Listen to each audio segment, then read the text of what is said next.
Just want to ask you about strip searches then, because Strip searches. I've seen your video on strip searching. I'm lucky because Arizona, before I got incarcerated, had the finger wave, which was the officers put the rubber gloves on and shoved the finger in the anus to see if there was anything in the cavity. But that got ruled unconstitutional. So the degrees of strip searches I had were all visual, ranging from just the basic, drop your boxers, turn around, bend over, spread your buttocks and cough, to more of a scrutiny where they'll look in your mouth, ears, armpits. You have to pull your foreskin back, and the stirring into your dick there with your foreskin pulled back.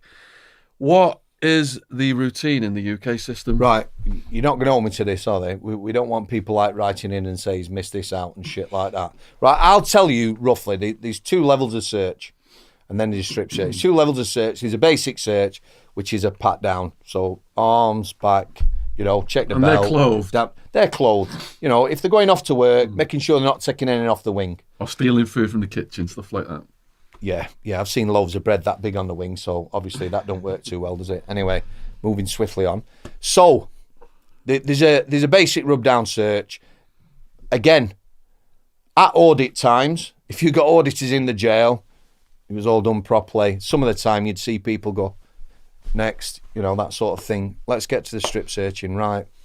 Strangeways, high security prison, everyone coming in and out of the jail is strip search. I saw the lad from Forest Bank saying at Forest Bank, they take your top off and they give it you back. I'll tell you what that's for. Although it is an indecent thing and it is embarrassing, the reason you search the top off and give them a T-shirt back is so they're not fully naked at all times. I know you've still got your out, etc.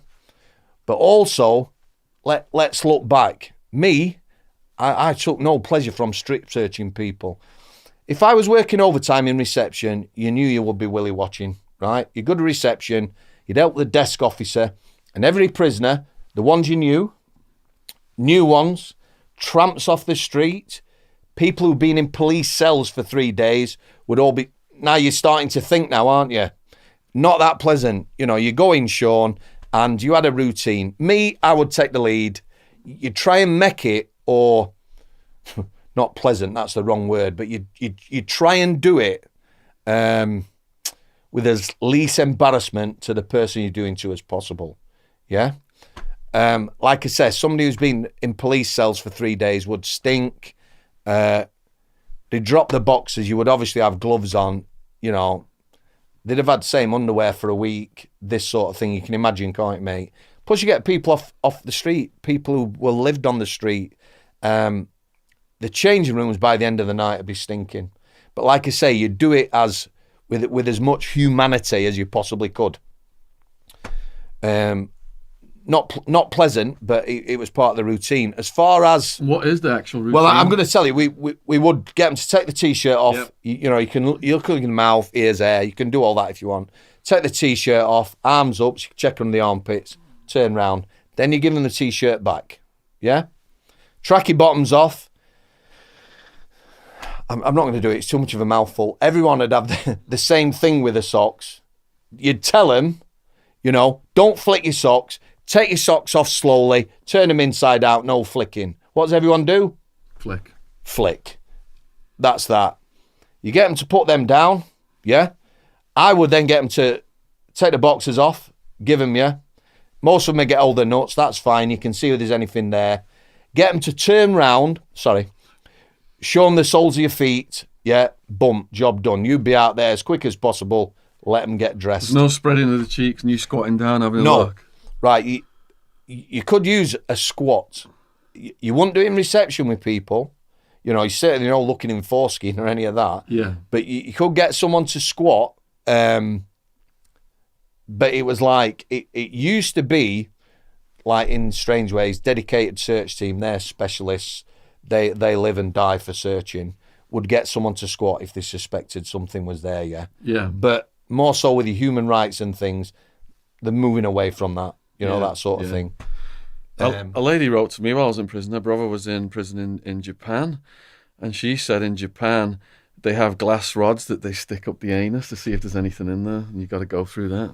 Basically, if you've got anything inside you coming into British prisons, most prisons have a boss chair. It's well known that all prisoners know if they're coming in. It's like a metal detector. So you sit on it, and if you had something up your backside, it would indicate. What would happen, not so much now, years gone by, it'd be very rare someone to try and bring a phone in like that. Because what you would have, you'd have a couple of special dry cells in the segregation unit.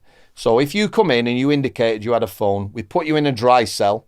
If you went to the toilet, that phone will be captured. It won't be going down the sewer or whatever. So you either surrendered it or you stayed in the seg. Now, if your two cells are full, you're knackered. You know, I've been on visits when someone has knowingly received a phone and drugs and inserted it, and he had no choice but to let it go back to the wing.